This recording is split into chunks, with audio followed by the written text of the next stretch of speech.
From Pygmalion to Professor Higgins. Introduction to a 2 millennia old stories. The story of Pygmalion is a story about the created object become the object of adoration of the creator. It can even trace back to the very famous story of Pandora, in which gods create something for human beings to adore, to love. But of course, we all know that that story went wrong. So when Ovid take it up and reform it, it becomes a long-time story that really hits the true core of human affection. And of course, there is a lot of lessons to teach in the story. The Origin, Metamorphosis by Ovid, circa 43 BC to 17 AD. The story originally was about a sculptor who was said to be a king too himself. Of course, in ancient Greek mythology, almost all important significant characters are of highest level, either queen, prince, or dukes, or higher nobles. And of course, Pygmalion is no exception. And in the story, Pygmalion is a person who dislikes women. In today's term, you can call him a misogynist.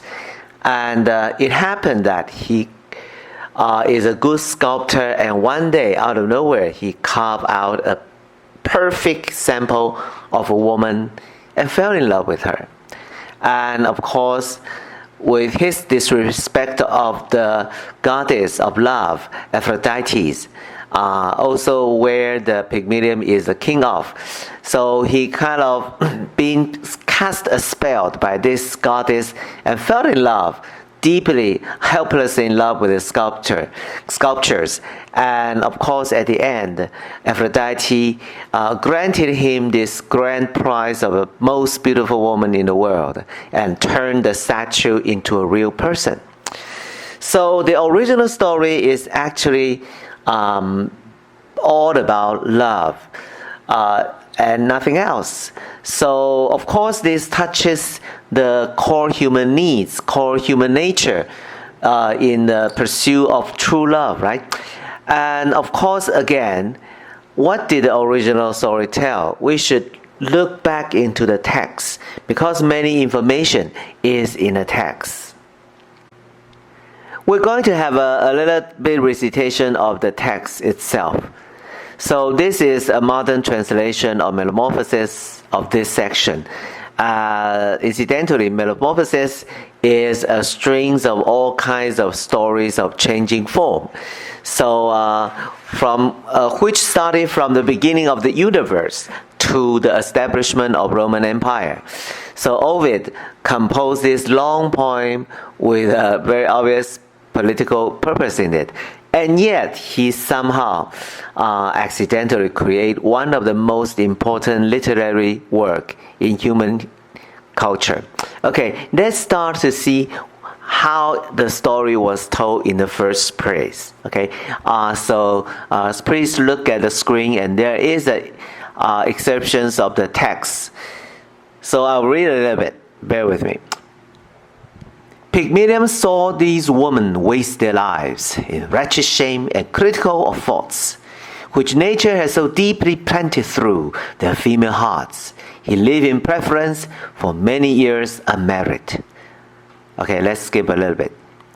It appeared in truth a perfect version of the grace of life, but in the expression of such modesty, all motion restrained. Okay, so from the left column, we know that originally the story is really focused on the emotional or even physical attraction between the two genders and nothing else. I keep emphasizing this is because in modern adaptation, new subjects, new issues are bringing into the story. And of course, it kind of turned into something else, something which can suit our society, and also something really look very deep into our modern day problem instead of these very natural, very animalistic facts of human being. Okay, so Pygmalion fell in love with this statue. And what happened next? All right, that's original story span across like 50 pages, 50 lines. We only cover a few here just to show the emphasis of the original story. Okay, so please look at the right column. It must be fresh, the veins of slate beneath the careful test of his discreet finger. Then indeed, the astonished hero poured in lavish thanks to Venus, pressing with raptured lips his statue's lips. Okay, so his first reaction is really a physical reaction, right? And also a reaction that shows his desire, fresh desire toward the object of his adoration. And here, of course, Ovid is a Roman poet, so he used Venus. And of course, in the original story, and the location, Cyprus, they probably called the goddess Aphrodite instead of Venus.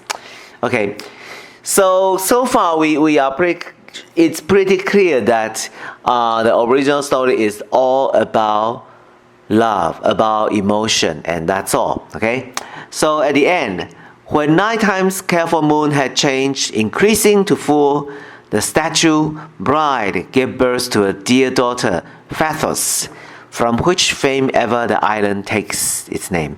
So if you go to Greek today, there is an island called Paphos. So that is the origin of where the story begins. And of course, this person not only, this created statue not only become the object of love, it also kind of become part of his life, his family lives, which is a universal situation that all people can feel related to, right? So the original story is about love and then to family and so on. And of course, Ovid move on to other metamorphoses instead of this one. In art, visually and physically. In this picture, we see a 13th century depiction of Pygmalion stories. Of course, it's still focused on the center of the story, which is a sculptor and his sculptures.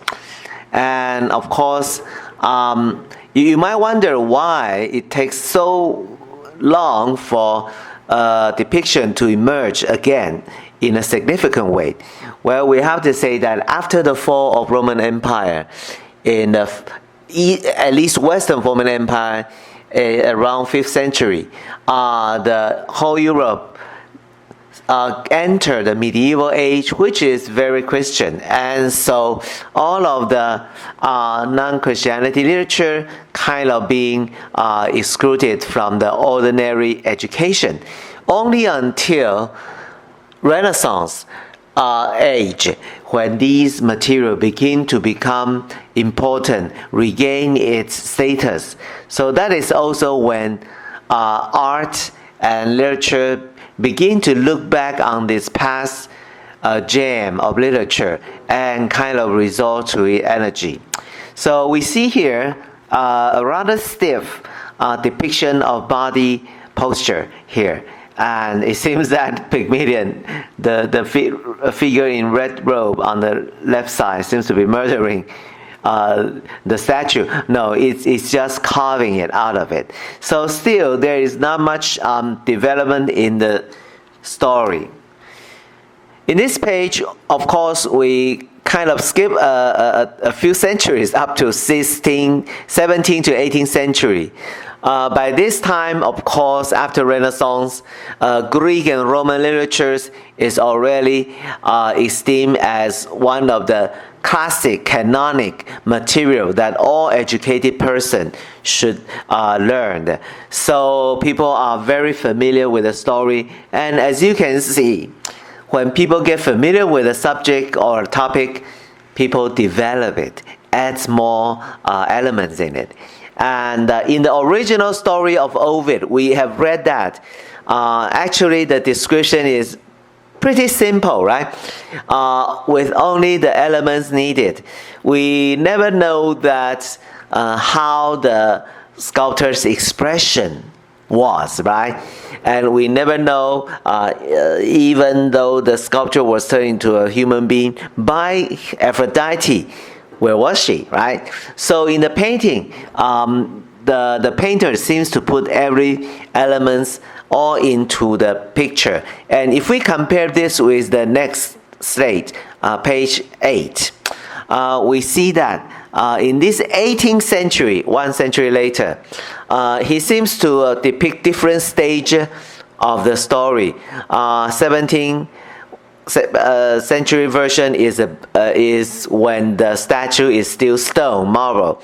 But in the 18th century, the statue will become a human being with flesh and blood in it.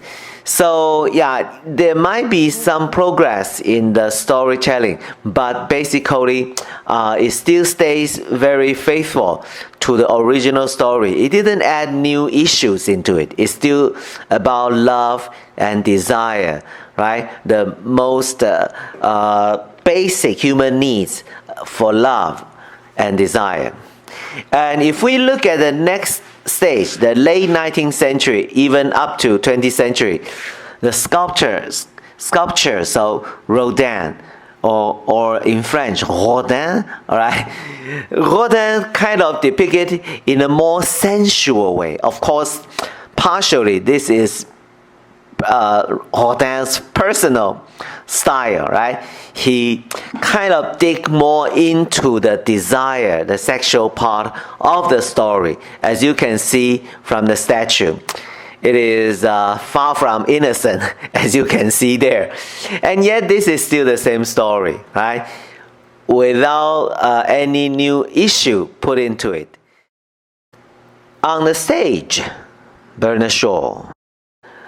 When the story goes right into the late 19th to early 20th centuries, picked up by one of the most important playwrights in English literature, Bernard Shaw.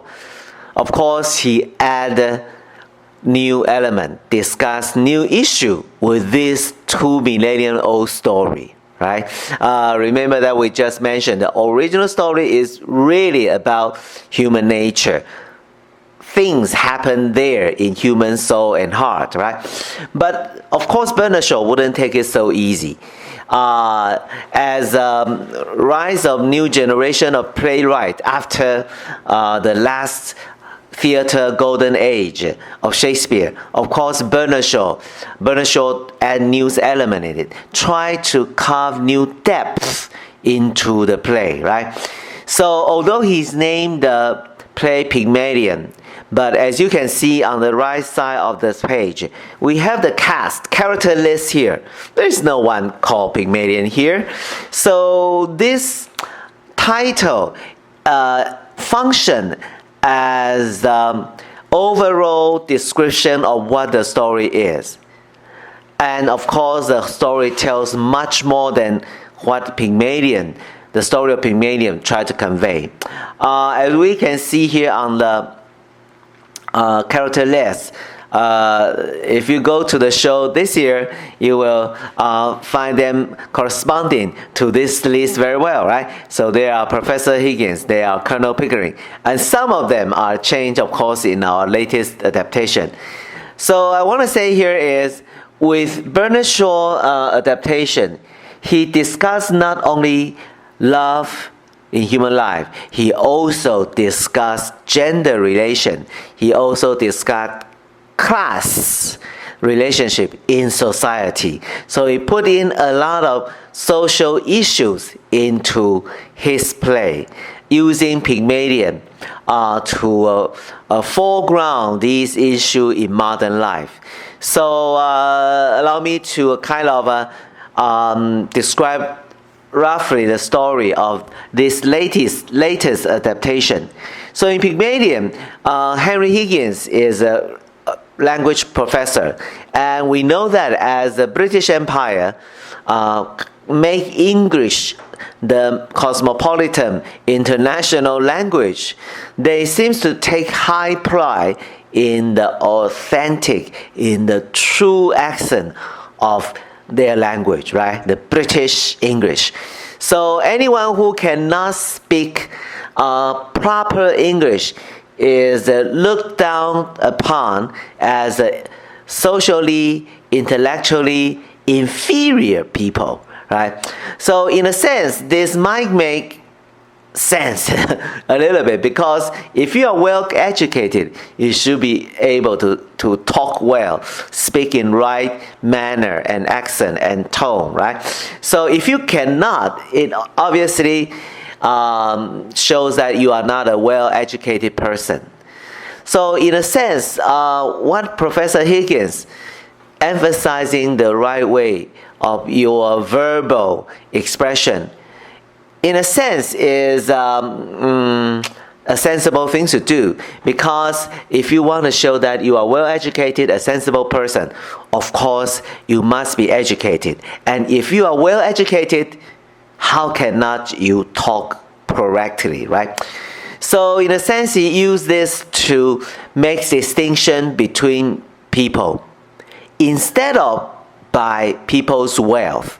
So in a sense, this is a progress from his past, right? From the past of the human history. Before that, people usually see what you are born into as the only way to classify you.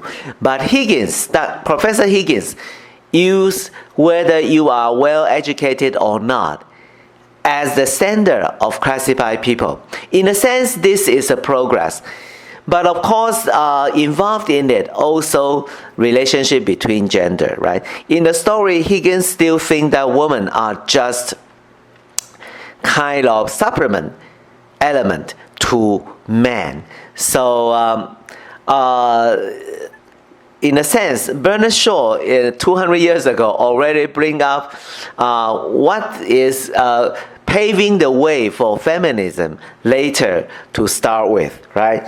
He already kind of trying to say that women needs to be independent. Women also has the right to be independent, right? Which Professor Higgins simply have almost no idea about. So that's also where the drama comes from.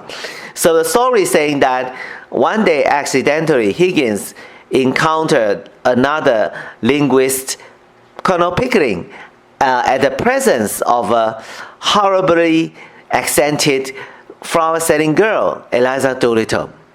And the two men make a bet that Higgins can correct Eliza Doolittle's accent, tell her how to speak properly, and become one of them, right? Become a people of higher social class, right? So this is the original story is about. And of course, as the story goes, beyond Higgins' expectation is that he seems to begin to like or even love this object he tried to create, right? Just like quoting his wording, originally finding in a gutter, right? Gutter, there is only filthy, dirty mud. And he tried to mold it into a marble statue, just like Pygmalion did. So at the end, Higgins seems to fall in love with this created object, which is Eliza Doolittle. But as the story goes, and also as Bernard Shaw tried to add more twist into the original story, as if he hasn't added enough, right? So there is another object of affection show up to Eliza Doolittle, which is, as you can see in the Catholic, Freddie Eisenhill, right? He is the representation of ordinary men, right, in the world who kind of pursue beautiful, pretty young lady just for love, right? Unlike Higgins, who is pursuing an intellectual, more spiritual superiority. So in Bernard Shaw's story, he, as I have said, he complicated the contents by bringing in more issues to talk about. So who should Mrs. Doolittle, whose name is Eliza, who should she marry, right? Is it the ordinary man, Icewind Freddy, or is it Higgins, right? So the end of the Shaw's play actually is kind of open-ended. Of course, as cynical as Shaw was, he probably wouldn't want a happy ending because that's just too fake, right? But what do people go to see play for? Of course, they were wishing for a happy ending. So they are very interesting kind of seesawing struggle about what the ending should be. If you kind of go with Bernard Shaw original story, of course, Eliza Doolittle left Higgins and at least willingly for the moment, as when the play ends at that moment, of course, Eliza Doolittle married Icewind happily, right? But of course, with the curse of Higgins, that they probably will break up somewhere in the near future. But of course, when it comes to actual production, sometimes the producer and the director just didn't follow Bernard Shaw's original intention and make Eliza Doolittle regret taking Icewind Hill's hand just in time to return to Higgins. Of course, as a trivia, this also caused a little bit argument, maybe a few lawsuits between Bernard Shaw and the producers, just because they didn't follow Bernard Shaw's original arrangement. And with that, we find out with Pygmalion, even though the Bernard Shaw's creation is taking up the title of its source, actually it is already discussed more than the emotional bond between man and woman. It also discusses a lot of other issues. Some you may come up with, maybe Shaw didn't think of, right? What Shaw's trying to add is he's trying to talk about social issues, right? Trying to talk about gender issues, right? And also we can also think more about what the original story might try to inspire in us. So let's move on to look at the actual production we have at hand. Another very interesting character added to the story is the father of Eliza Doolittle. It is very interesting is because that he bring in a new issue surrounded what this character says, right? In the story, when Professor Higgins pick up Eliza Doolittle from the street and bring her home, or she came to him and for class, but at the end, she seems to move in with Higgins, right? So her father come to ask for some money.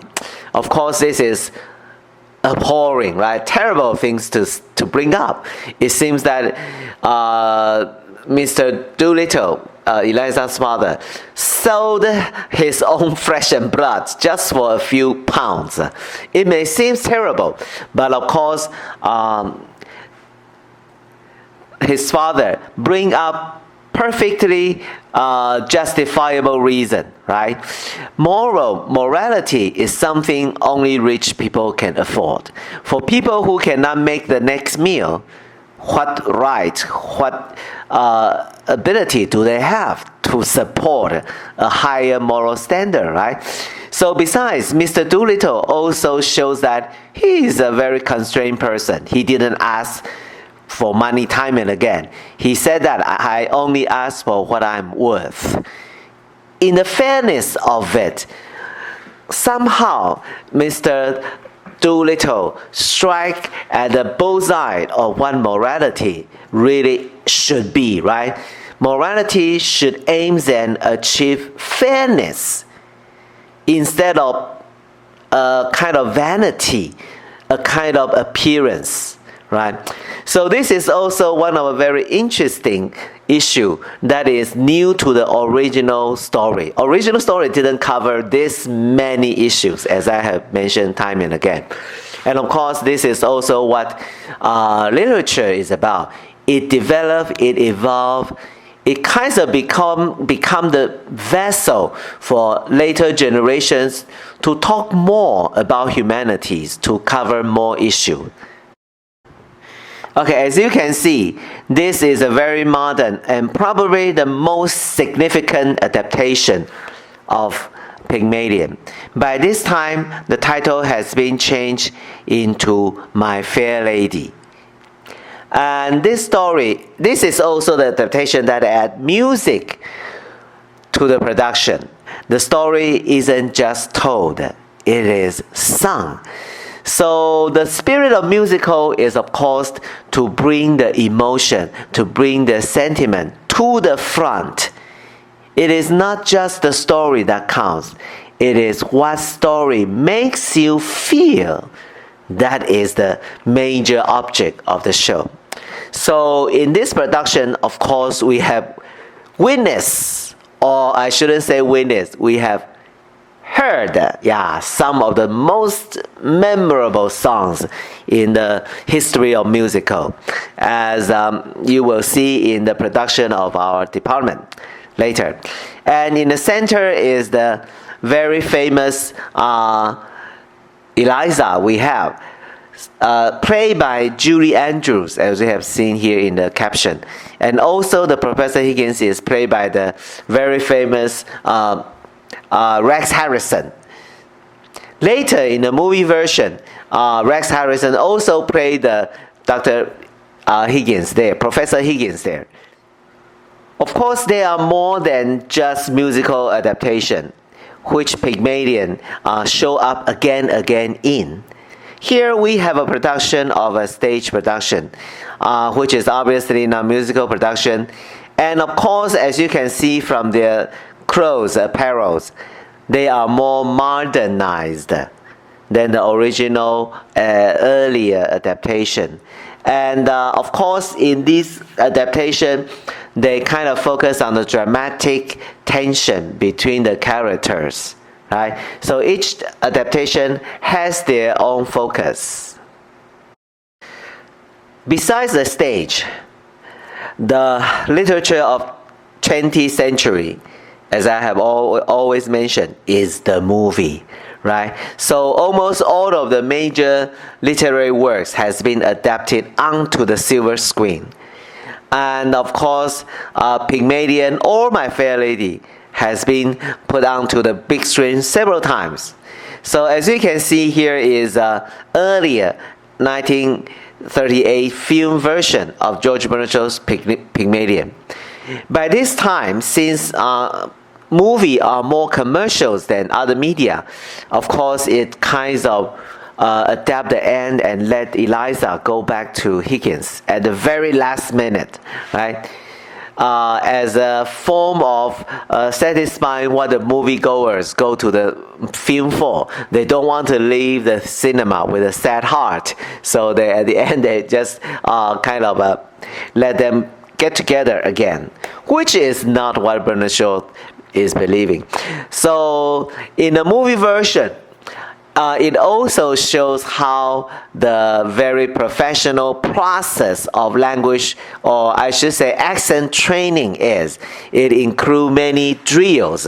As we can see on the picture here, one of the drills is holding several marbles in the mouth and still able to pronounce right English.